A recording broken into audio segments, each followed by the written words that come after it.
Assalamualaikum dan salam sejahtera.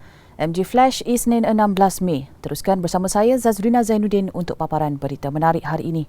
Kita ke berita utama. Susulan dua pendaki hilang di Gunung Siku Simpang Pulai Perak semalam, pasukan penyelamat menemukan anggota tubuh manusia dipercayai milik salah seorang daripada dua pendaki berkenaan.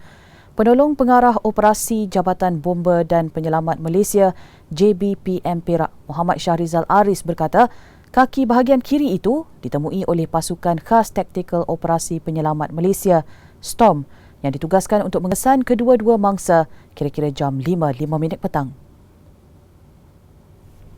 Menurut laporan Sinar Harian, Muhammad Shahrizal memaklumkan anggota badan itu dijumpai dalam jarak 300 meter dari lokasi terakhir mangsa dilihat sebelum hilang. Berikutan itu, operasi giat dijalankan untuk mengesan kedua-dua mangsa yang masih hilang dengan memberi fokus kawasan laluan air sepanjang 800 meter. Media semalam melaporkan dua wanita hilang ketika mendaki bersama 27 pendaki lain di kawasan Gunung Suku Simpang Pulai dikuatiri dihanyutkan kepala air. Mangsa yang hilang dikenali sebagai Si Su Yen 32 tahun dan Eng Yi Chiu 46 tahun, masing-masing dari Ceras dan Kelang. Susulan video tular sebuah Honda CR-V enggan memberi laluan kepada ambulans semalam, Ketua Polis Daerah Kampar, Superintendent Muhammad Nazri Daud mengesahkan pemandu MPV itu mengalami masalah pendengaran tinnitus akustik neuroma sejak 3 tahun lalu.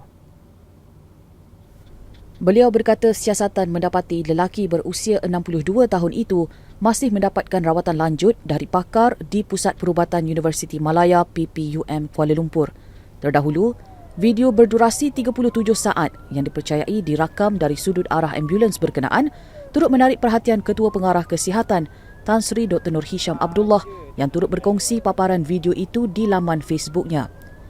Kejadian dipercayai berlaku di kilometer 292 Lebuh Raya Utara Selatan Plus, Menghala Utara. Polis berjaya mengesan pemandu kenderaan itu semalam dan pemandu serta pemilik kenderaan itu diarahkan hadir ke Ibu Pejabat Polis Daerah IPD Kampar untuk siasatan lanjut. Baik, kita ke berita seterusnya. Sultan Johor Sultan Ibrahim almarhum Sultan Iskandar berkenan menerima laporan pasukan petugas khas yang ditubuhkan oleh Kerajaan Persekutuan bagi menyemak isu dan tindakan perundangan berhubung kes Pulau Batu Putih, Batuan Tengah dan Tubir Selatan. Laporan dipersembahkan Menteri di Jabatan Perdana Menteri, Parlimen dan Undang-Undang, Datuk Seri Dr. Wan Junaidi Tuanku Jaafar bersama pengerusi pasukan petugas khas berkenaan Tan Sri Muhammad Apandi Ali di Istana Polo, Johor Bahru semalam. Pada 29 Oktober lalu, Kabinet bersetuju membentuk pasukan petugas khas itu ekoran keputusan kerajaan ketika pentadbiran Tun Dr. Mahathir Mohamad pada 2018 untuk tidak meneruskan permohonan semakan semula kes Pulau Batu Putih di Mahkamah Keadilan Antarabangsa ICJ. Sultan Ibrahim dilaporkan bertitah keputusan itu seolah-olah mengaku kalah sebelum memasuki gelanggang di ICJ walaupun ada penemuan bukti baharu yang memihak kepada Malaysia. Dalam pertemuan semalam, Sultan Ibrahim sekali lagi menegaskan kepada pasukan petugas khas bahawa sebab-sebab keputusan kerajaan Tun Dr. Mahathir untuk tidak meneruskan semakan semula kes itu di ICJ perlu dijadikan pengetahuan umum. Baginda juga menegaskan rakyat Johor berhak untuk mengetahui mengapa Kerajaan Pakatan Harapan mengambil keputusan berkenaan. Seorang anggota polis disaman kerana menggunakan telefon bimbit ketika memandu di Lebuh Raya Persekutuan baru-baru ini.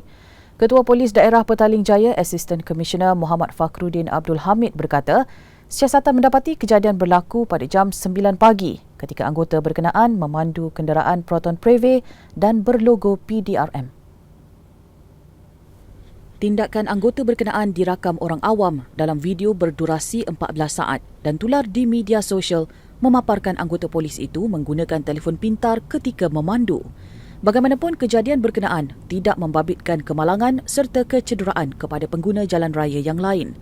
Namun, Assistant Commissioner Muhammad Fakhruddin berkata, pihaknya tidak akan berkompromi terhadap salah laku anggota yang melakukan kesalahan ketika bertugas. Berita berikutnya.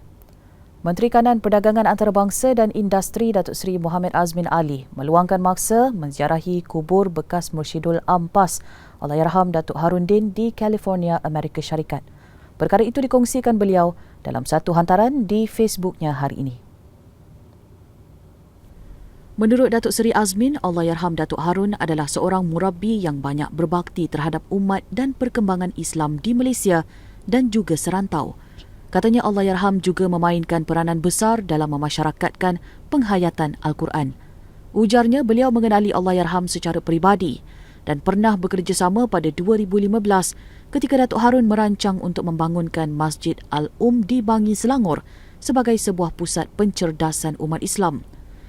Beliau yang ketika itu Menteri Besar Selangor telah meluluskan peruntukan sebanyak RM4 juta bagi membangunkan masjid berkenaan. Datuk Seri Azmin ketika ini mengetuai misi perdagangan dan pelaburan ke Amerika Syarikat pada 8 Mei hingga 18 Mei ini.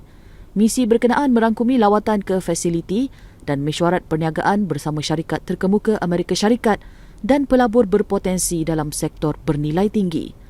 Misi tersebut dijangka menarik pelaburan baharu bernilai RM14.62 bilion dari Amerika Syarikat. Tunku Mahkota Johor Tunku Ismail Sultan Ibrahim berkenan menyantuni kanak-kanak istimewa termasuk remaja mangsa dera yang dikenali sebagai Bella di Taman Tema Legoland Iskandar Puteri semalam. Berangkat sama isteri beliau yang amat mulia Cik Puan Besar Khalidah Bustamam. Menerusi satu hantaran di Facebook, Tunku Ismail mengharapkan kanak-kanak itu gembira dan seronok sepanjang berada di Legoland. Katanya golongan berkenaan perlu diberi perlindungan dan dalam masa yang sama berhak untuk menjalani kehidupan biasa seperti insan lain.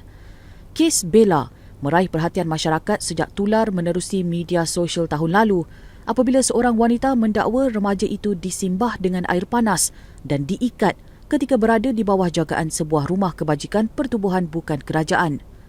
Susulan itu pengasas rumah bonda Siti Bainun 30 tahun dihadapkan ke mahkamah atas dua pertuduhan mengabaikan serta mendera remaja terbabit sehingga menyebabkan mangsa mengalami kecederaan fizikal dan emosi di sebuah kondominium di Wangsa Maju, Kuala Lumpur antara Februari dan Jun 2021. Pahang bakal menjadi hub pengeluaran karavan Asia selepas memeterai memorandum persefahaman MOU dengan Caravaning Industry Association CIVD di Jerman 14 Mei lalu. Menteri Besarnya Datuk Seri Wan Rosdi Wan Ismail berkata, MOU itu dijangka mampu menarik pelaburan mencecah RM500 juta kepada negeri berkenaan.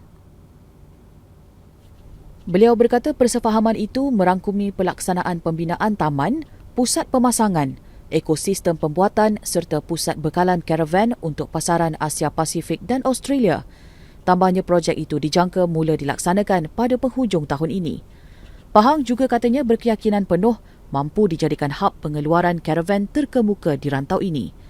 Lebih-lebih lagi katanya Pahang sememangnya terkenal dengan industri pemasangan kereta jenama terkemuka dunia seperti Mercedes, Volkswagen dan Isuzu di Taman Perindustrian Otomotif Pekan.